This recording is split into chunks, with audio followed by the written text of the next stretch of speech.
Había oscurecido muy rápido. En un par de horas empezaría a llover como ningún vecino de la Puebla hubiera visto jamás. Ni siquiera María, que, aunque había leído La larga lluvia de Ray Bradbury, lo había podido imaginar.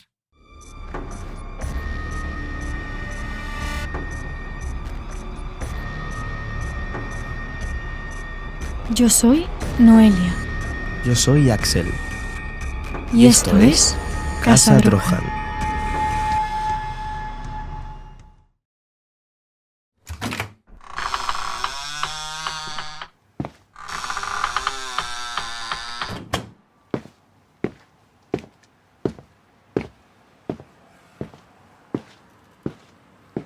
Cuando llegó a casa del colegio, lo primero que hizo fue ir a su dormitorio.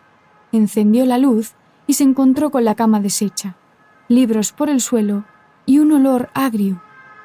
Torció los labios, caminó hacia la ventana y la abrió.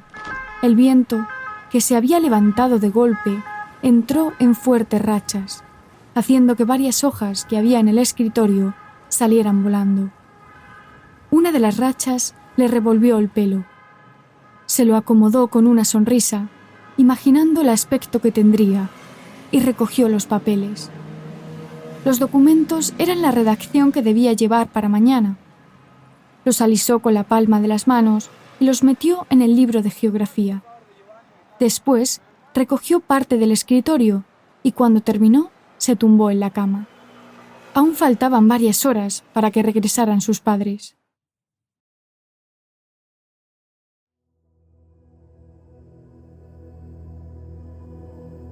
Antonia trabajaba para los Ordóñez, la familia adinerada de la Puebla. Ellos eran los dueños de la quesería y el colonato de la calle Real, donde los chicos del pueblo iban a comprar las golosinas. Antonio le tenía dicho a María que no comprara las chucherías de los Ordóñez, porque no eran artesanales, tan y como ellos las vendían, sino de factorías. En realidad, Antonia estaba harta de los Ordóñez. Pagaban bien, eso era cierto, pero tenían chanchullos por todas partes. Alfonso, en cambio, hablaba bien de ellos y le decía a su mujer que todo lo que tenía era envidia y que aquello la llevaría de cabeza al infierno. A María la lucha de su madre le daba más bien igual. Tanto era así que ni siquiera pensaba en ir a comprar chucherías. Tumbada en la cama, María miraba al techo con la mente puesta en la clase de biología de ese día. El profesor Eustaquio había dado el tema del cuerpo humano. Había hablado sobre las zonas erógenas del hombre y de la mujer. Si la mujer se toca por allí y por allá, sentirá ciertas cosquillas. Con el hombre pasa lo mismo. No lo digo yo, chicos. Es la naturaleza.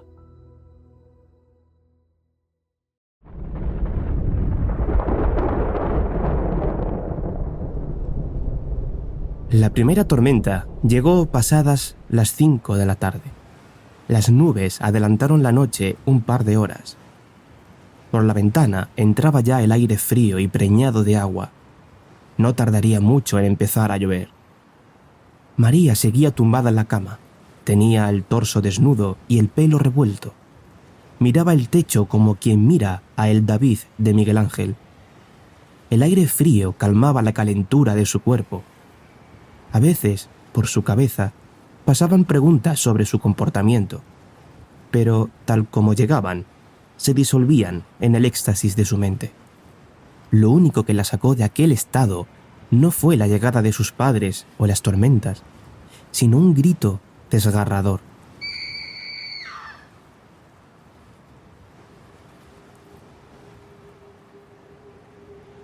Aquel bramido le puso los vellos de punta. Se levantó rápido, se asomó por la ventana y buscó con la mirada la procedencia de aquel escalofriante lamento. Cuando volvió en sí, se dio cuenta de que tenía los pechos desnudos y medio cuerpo asomando por la ventana. Se tapó con los antebrazos y corrió la cortina. El viento seguía la pugna por entrar en la habitación. Sentada en la cama mientras se vestía, no se podía sacar de la cabeza el graznido. Pensó que tal vez aquel grito lo había hecho un animal, un gato salvaje.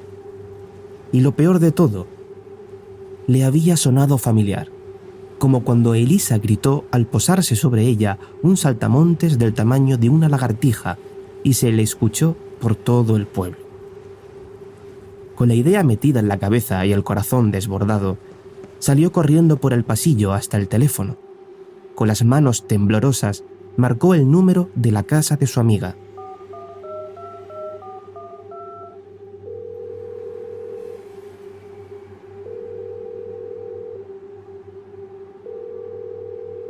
Al tercer tono, la madre sonó al otro lado.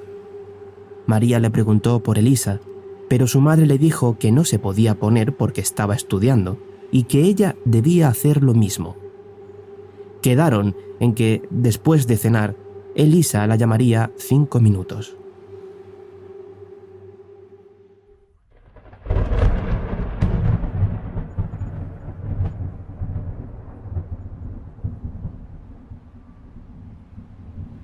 A las 5:30, el cielo se abrió en dos para dejar pasar una lluvia torrencial. Las alcantarillas dejaron de hacer su trabajo, atoradas por la demasía de agua. Los padres de María no habían llegado aún, como tampoco acudió a María las ganas de estudiar. Los profesores elogiaban a Antonia y Alfonso por la hija que tenían. Era una de las mejores en geometría y en literatura. Redactaba como los ángeles y tenía una fluidez con la lectura que ya quisiera alguno de ellos. Siempre de notables saltos y sobresalientes. Pero aquella experiencia con su cuerpo y el miedo que pasó con aquel grito le quitaron las ganas de todo. Finalmente, después de pensar qué hacía con su vida, pues estaba demasiado aburrida, se sentó en la silla del escritorio y se puso a pensar en su cuerpo y en el bramido, mientras daba vueltas sin parar. ¿Y si el grito lo dio ella? Tal vez me quedé dormida y tuve una pesadilla, pensó. Pero desechó la idea. Ella no pudo ser. Se levantó y cerró la ventana. Empezaba a tener frío. Después de todo, ¿qué podría hacer una niña de 12 años hasta que llegaran sus padres? Encogió los hombros, chistó con la lengua y agarró el libro de poesías de José Hierro, que se llamaba Con las piedras, con el viento, y empezó a leer. Eran las 6 de la tarde cuando sonó el teléfono de casa. No había parado de llover, ni siquiera el viento había dado un respiro. Tanto en la calle como en la casa se estaba en la más absoluta oscuridad. María, que se iluminaba con la luz de su flexo, emprendió la marcha para coger el teléfono, que parecía romperse con cada vibración. Diga. María, cariño, soy mamá.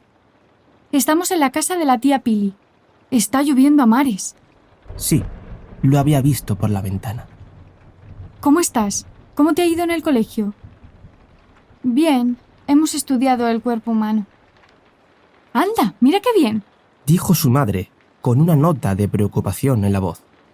Su hija se estaba haciendo mayor y tarde o temprano empezaría a descubrir los secretos de su cuerpo. Sí, ahora me habías pillado leyendo poesía. Muy bien, cariño. María, vamos a intentar llegar a casa lo antes posible. Pero si tardamos más de la cuenta, en la nevera hay sobres de la lasaña de ayer. Vale, no te preocupes. ¿Cómo podría hacer para que su madre se diera cuenta de que se hacía mayor? Se despidieron y colgaron. María volvió a su habitación y miró por la ventana. No había dejado de llover. Aquella historia que leyó sobre el planeta donde siempre llovía parecía hacerse realidad. Llegó la hora de cenar y sus padres no habían vuelto. Tampoco había dejado de llover. Aunque María había encendido varias lámparas, parecía que la oscuridad se había instalado en el pueblo para siempre. La pequeña se había calentado un plato de lasaña de ayer y se lo estaba comiendo en la cocina, de pie, cuando tuvo un mal presentimiento. Sus padres no llegarían hasta mañana. Sabía que con la cantidad de agua que estaba lloviendo sería imposible caminar o conducir. Sería la primera noche que pasaría sola. No obstante, se sentía lo suficientemente mayor como para no necesitar las órdenes de su madre. Es más, había llegado el momento de demostrárselo. Después de cenar, se duchó. Con una de las tareas hechas, se sentó en la cama y continuó leyendo a José Hierro. Se dijo que cuando terminara, lavaría el plato y limpiaría un poco de su cuarto.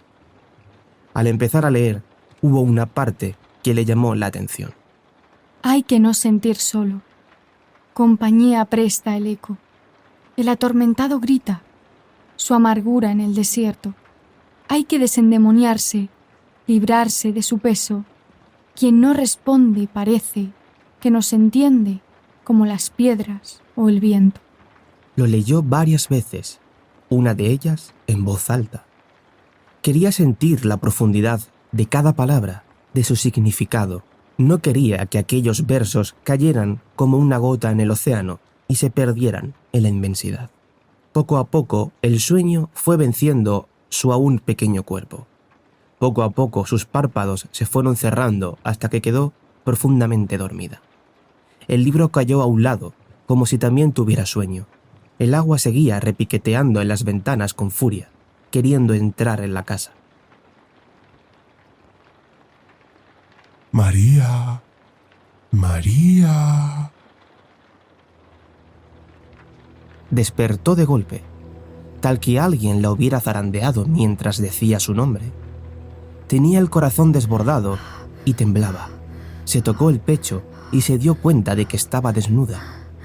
Se lió en el albornoz de algodón húmedo y miró en derredor. El dormitorio tenía una luz extraña. Era como si la bombilla estuviera a punto de fundirse. Se levantó y, descalza, fue a ver si sus padres habían regresado. Entró en el dormitorio del matrimonio y vio la cama hecha. Allí no estaban. Pensó que se habrían quedado a dormir en la casa de la tía Pili. Volvió a su cuarto y cuando miró hacia el escritorio se le heló la sangre. Encima de la mesa había un amasijo de huesos con una fina piel que le daba un aspecto parecido al de un ser humano. Tenía la espalda encorvada, los ojos muy salidos y un pelo que le llegaba a los gemelos. Las manos eran tan grandes como el libro de gramática de María y los dedos tan finos como palillos. En la mano derecha portaba un cuchillo de hoja fina, como los que se usan para lonchear el jamón. Aquel engendro miraba a María mientras finos hilos de babas corrían barbilla abajo. La examinaba con una ligera sonrisa, como quien sabe lo que va a pasar.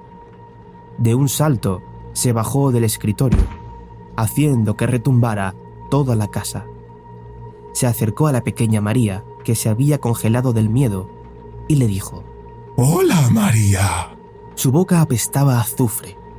Era como si hubiera salido del infierno. María no dijo nada. ¿Te has portado mal? María dijo que no, con la cabeza. No me mientas, María. Sé que has hecho cosas malas. La pequeña volvió a negar con la cabeza. Entonces, ¿cómo es que has despertado con las tetas desnudas? El monstruo rió, divertido. María se cerró el albornoz y se abrazó. Yo soy el sacamantecas y se me ha antojado tu grasa. Debo hacer jabón y cremas. A María se le escaparon las lágrimas. El sacamantecas existía de verdad, no como ella creía. Tranquila, no te dolerá. Tan solo gritarás para mí. Seguidamente, el sacamantecas alzó la mano y cuando la pequeña gritó, dejó caer el cuchillo.